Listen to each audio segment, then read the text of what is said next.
നമുക്കിന്നെ രസകരമായ കഥയിലൂടെ ഇന്ത്യയിലെ സൈബർ നിയമങ്ങളും അത് ഏത് സെക്ഷന്റെ അണ്ടറിലാണ് വരുന്നത് എന്ന് നോക്കിയാലോ.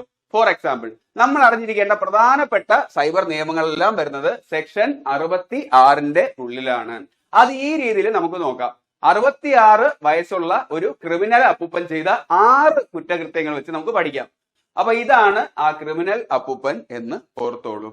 അദ്ദേഹത്തിന്റെ കമ്പ്യൂട്ടർ വന്നിട്ട് ഇന്ത്യൻ ചാര സംഘടന ഹാക്ക് ചെയ്യുകയാണ്. കാരണം അദ്ദേഹം അത്രയും ഡേഞ്ചർ ആണ് എന്നോർത്തോളൂ. ഇതാണ് ചാര സംഘടനയിലെ ചാരൻ. അപ്പൊ അത് വെച്ചിട്ട് നമുക്ക് കണക്ട് ചെയ്യാം.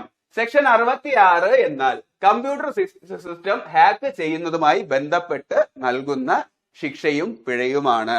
66 വയസ്സുള്ള അപ്പൂപ്പന്റെ കമ്പ്യൂട്ടർ ഹാക്ക് ചെയ്തു. യെസ്, ഹാക്ക് ചെയ്യുന്നതുമായി ബന്ധപ്പെട്ട് നൽകുന്ന ശിക്ഷ committing any act like hacking is punishable എന്നാണ്.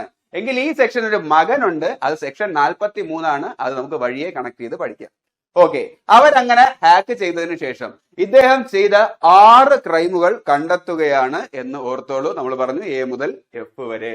അതിലെ ആദ്യത്തെ ക്രൈം സെക്ഷൻ 66A എന്നാൽ ഇദ്ദേഹം എല്ലാവർക്കും അനാവശ്യ മെസ്സേജ് അയക്കും, അല്ലെങ്കിൽ ട്രിവാൻഡ്രം സ്റ്റൈലിൽ അഴുക്ക മെസ്സേജ് അയക്കും എന്ന് ഓർത്തോളൂ. A ഫോർ അഴുക്ക മെസ്സേജ്. അങ്ങനെ കണക്ട് ചെയ്താൽ മതി. കമ്പ്യൂട്ടറോ ഫോണോ വഴി അപകീർത്തികരമായിട്ടുള്ള സന്ദേശങ്ങൾ അയക്കലാണ് സെക്ഷൻ 66A അണ്ടറിൽ വന്നത്.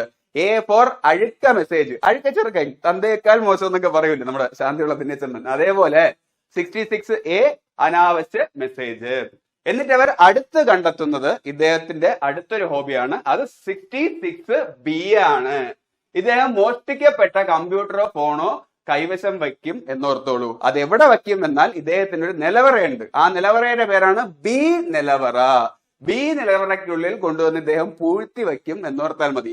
ശ്രീ പത്മനാഭ സ്വാമി ക്ഷേത്രത്തിലൊക്കെ ഓഡിറ്റ് ഒക്കെ നടത്തിയപ്പോഴത്തേക്കും A നിലവറ B നിലവറ എന്നൊക്കെ കേട്ടിട്ടില്ലേ? ഇദ്ദേഹത്തിനും അതേപോലൊരു നിലവറയുണ്ട്. അതാണ് ഇത്. ഓക്കെ, ഈ നിലവറയിൽ പോയി അദ്ദേഹത്തിന്റെ മോഷണ വസ്തുക്കൾ പൂഴ്ത്തി വെക്കും. നമ്മൾ കമ്പ്യൂട്ടറുമായി ബന്ധപ്പെട്ട ക്രൈമാണ് നോക്കുന്നത്. അതുകൊണ്ട് ഈ ഇലക്ട്രോണിക് ഡിവൈസ്, കമ്പ്യൂട്ടർ, ഫോൺ പോലുള്ളതാണ് അദ്ദേഹം അവിടെ കൊണ്ടുവന്ന് പൂഴ്ത്തി വയ്ക്കുന്നത് എന്നും ഓർത്തോളൂ.